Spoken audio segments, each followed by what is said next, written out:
안녕하십니까. 맨눈으로 세상의 흐름을 읽어드리는 Y타임스 정세 분석의 추복일입니다. 중국 경제가 부채 급증, 원자재 가격 상승, 그리고 외환 보유액 감소 등의 악재들이 한꺼번에 복합적으로 작용하면서 폭풍 속으로 끌려 들어가고 있다. 이런 진단이 나왔습니다. 그것도 이미 베이징 상공에는 먹구름이 형성되고 있고 강한 바람도 멀리 떨어진 해안에서라면 느껴지기 시작했을 것. 그런 해석까지 덧붙여졌습니다.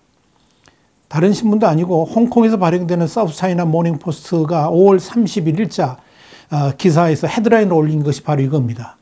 중국 경제가 심각한 상황으로 빠져들고 있다고 경고를 한 겁니다. 이 S&P가 중국 경제를 위기로 모는 최대의 덫으로 우선 지목한 건 뭐냐면 중국의 채무입니다. 중국은 그동안의 성장 일변도의 정책을 펼치면서 국가 자체도 엄청난 자금을 뿌리댔지만 기업들 역시 이 금융기관을 통한 부채를 통해서 성장을 해왔습니다. 여기에다가 이 코로나 팬데믹으로 인한 경제 위기 극복을 위해서 중국 정부 당국은 그야말로 상상도 할 수 없는 자금 살포를 해가지고 겨우 경제 성장률 수치를 맞췄죠. 그런데 그렇게 막대한 자금을 쏟아부은 대가가 지금 검은 구름을 몰고 오고 있다는 이야기입니다. 중국 내 기업들 중에서 이 채무 불이행 수치가 폭증하고 있고요. 이것 때문에 부도가 속출하고 있습니다.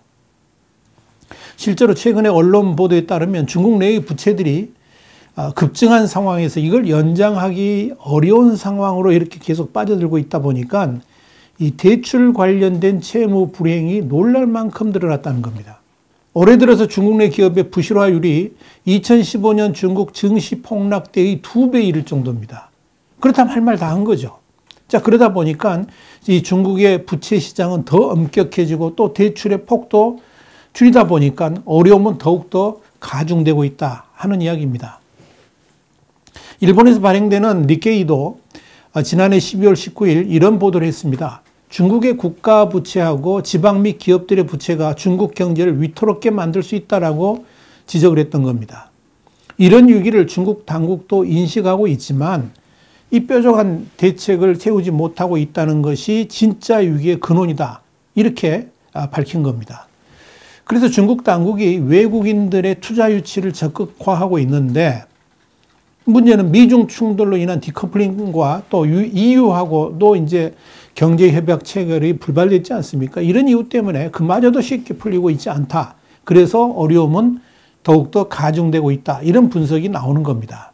특히 중국의 부채는 글로벌 금융위기 이후에 매년 20%씩 증가했는데 그러다 보니까 국제결제은행의 집계에 따르면 국가의 GDP 대비 부채 비율이 2010년 1분기에 178%였는데 2020년 1분기에 275%로 급증을 했습니다.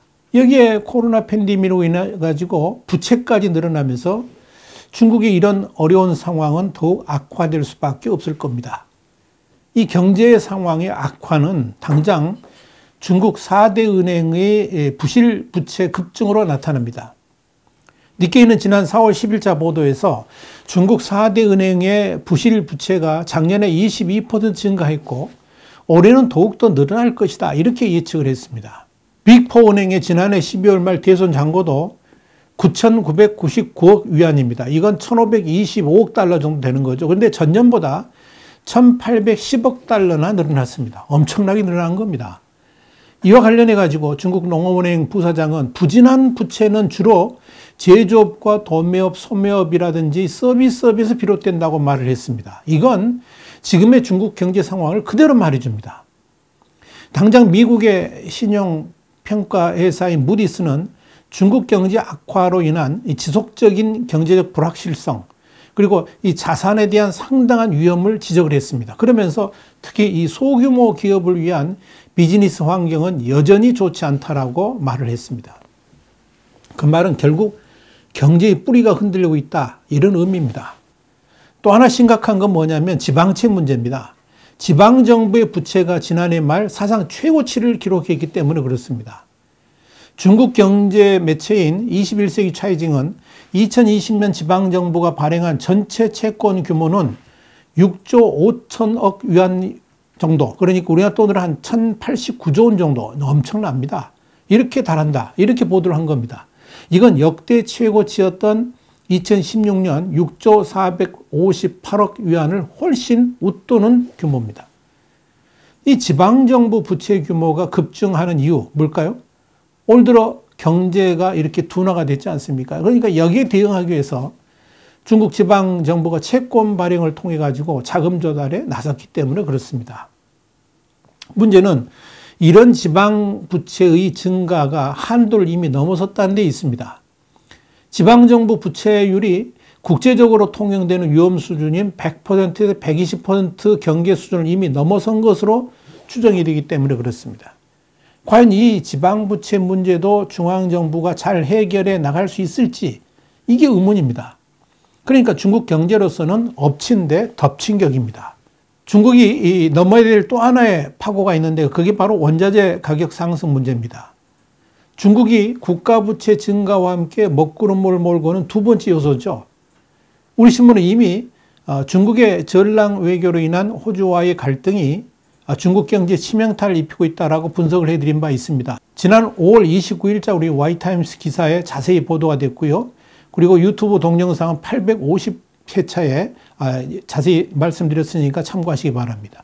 이 분석 기사에서 이 SCMP의 25일자 기사를 인용해 가지고 중국이 원자재 가격 폭등으로 공장 가동을 줄이면서 올해 경제가 지난해보다 더 악화될 수 있다 그랬습니다. 그러면서 원자재 가격의 폭등으로 세계 2위 경제대국인 중국의 인플레이션 리스크도 커지고 있고 또 중국 남부의 제조업 중심대들이 휴업이라든지 공장 가동 중단 같은 위기에 처해 있다라고 저희들이 보도를 해드렸습니다. 한마디로 원자재 가격의 인상은 중국 경제의 뿌리인 가격 경쟁력 자체를 뒤흔들어 버리면서 경제 전반에 먹구름을 들이고 있습니다. 문제는 이런 원자재 가격 상승이 일시적인 현상이 아니고 장기화될 가능성이 충분히 있다는 겁니다. 이런 추세는 결국 중국 경제의 기반을 흔들면서 채무 불이행 같은 이런 최악의 상황으로 흘러갈 수 있다고 SCMP는 지적하고 있습니다. 또 중국 경제 위기는 외환 보유고의 하락으로도 나타나고 있습니다. 실제로 중국의 외환 보유액이 얼마인지는 우리가 알 수 없습니다. 그런데 SCMP는 중국의 외환 보유고가 이미 심각 상태에 들어선 것 같다라고 추정을 했습니다. 대부분의 상품이 미국 달러를 통해 지불되는 상황에서 지난 3월 중국의 외환 보유고가 예상 수치를 훨씬 뛰어넘는 3조 1,700억 달러 정도밖에 되지 않을 것이다. 경제학자들이 그렇게 추산했다고 이렇게 보도를 한 겁니다. 2014년에 거의 4조 달러였던 외환 보유액이 점차 줄어들면서 지난해 12월에 3조 2,100억 달러까지 줄어들었는데 늘어나기는커녕 더욱더 줄고 있다 하는 이야기입니다. 달러만 줄어든 게 아니고 금 보유량도 하락한 것으로 추산하고 있습니다.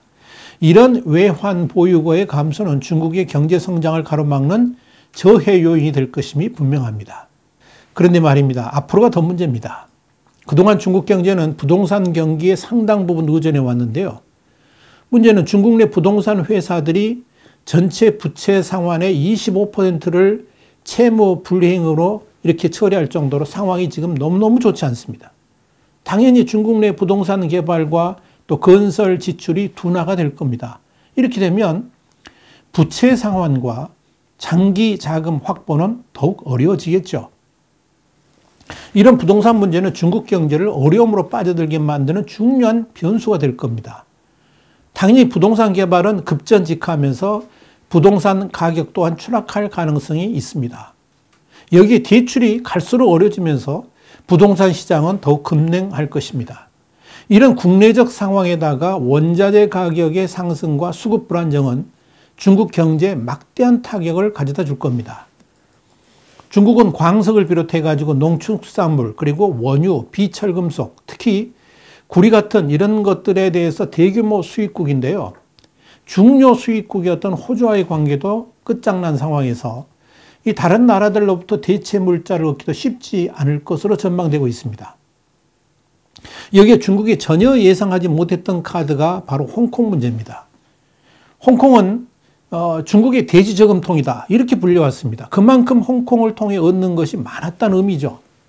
그런데 홍콩을 성급하게 본토화하면서 국제적인 반발을 불러왔습니다. 그러면서 전 세계 금융시장들의 탈홍콩이 이어졌죠. 이 또한 중국 경제를 악화시키는 중요한 요인이 되고 있습니다.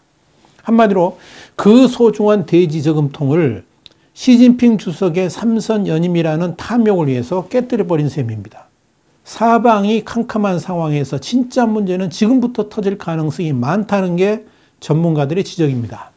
일본의 니케이는 지난 5월 18일자 기사인데요. 중국의 2.14조 달러의 채권 발행이 외국인 투자자들을 불안하게 만들고 있다. 이런 제목의 기사를 실었습니다. 그런데 이 내용이 뭐냐면 중국 당국이 2023년까지 막대한 부채 상환 비용에 직면하고 있다고 지적을 한 겁니다. 특히 경기 부양을 위해서 공공사업 등에 나섰던 이 토목 건설사들의 부채가 급증하면서 관심의 초점으로 떠오르고 있습니다. 이들 국영기업들에 대해서 중국 정부가 더 이상의 구제하지 않을 가능성이 높다. 이런 분석이 나옵니다. 이런 중국 내 대기업들의 채무 불이행은 세계 경제 시장까지 직격탄을 날리면서 뒤흔들 가능성이 있습니다.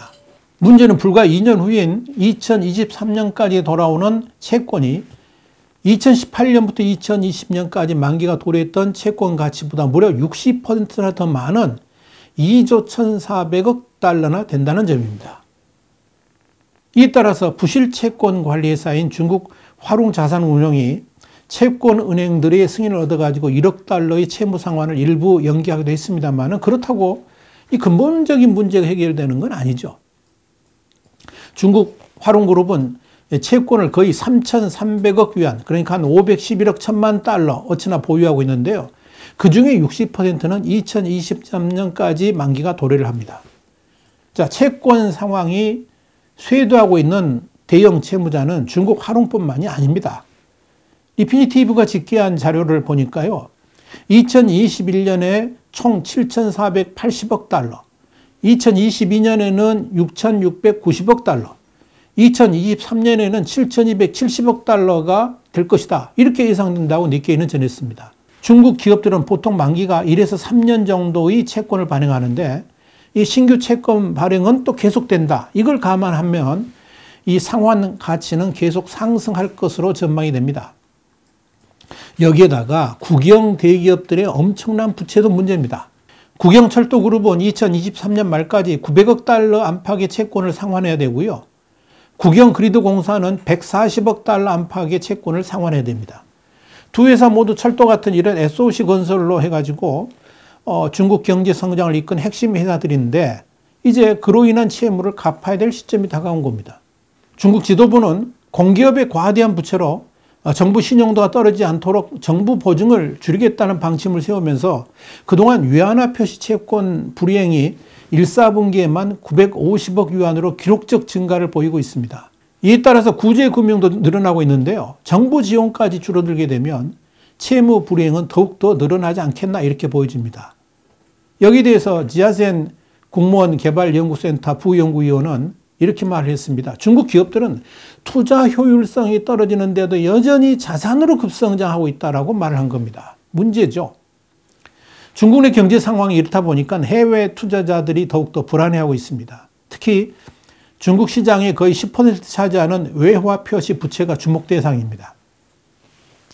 니케이는 2023년까지 1,720억 달러치의 외화 표시 채권이 만기가 되는데 외국인 투자자들은 점점 더 불안해하고 있다라고 보도를 했습니다. 채무 불이행으로 이어질 수도 있기 때문에 그런 겁니다. 이미 그런 외화 표시 채권의 채무 불이행 사례들도 생겨나고 있습니다. 베이징 대학교의 창업자 그룹인 IT 기업이 지난해 2월 기업 회생 절차에 들어가면서 원금과 이자를 갚지 못했습니다. 그 유명했던 칭화 유니그룹도 달러 채권을 디폴트했습니다. 그러니까 홍콩의 시티그룹 법인은 지난 2월에 이 회사에 대한 소송을 제기를 했습니다. 이런 상황이 연출되다 보니까 중국에 대한 투자는 국채와 정부 소유 국영은행밖에 없다. 이런 소리들까지 나오고 있는 겁니다. 그만큼 이 중국 기업들에 대한 신용평가가 떨어지고 있다는 의미입니다. 중국은 그동안에 다른 나라보다 더 높은 이자율을 주면서 외국의 투자를 끌어들였는데 이 외환표시 채권의 채무 불이행이 이어지면서 해외 투자가들의 대중국 인식도 급변하고 있다는 것이 니케이의 보도입니다. 이렇게 중국 경제 사방이 쥐레밭입니다. 그래서 SCMP는 중국 경제가 이미 폭풍우 속으로 접어들었다라고 평가를 한 겁니다. 계속해서 우리 Y타임스가 중국 경제를 주목하겠습니다. Y타임스 정세 분석이었습니다. 다음 시간에 다시 뵙겠습니다. 감사합니다.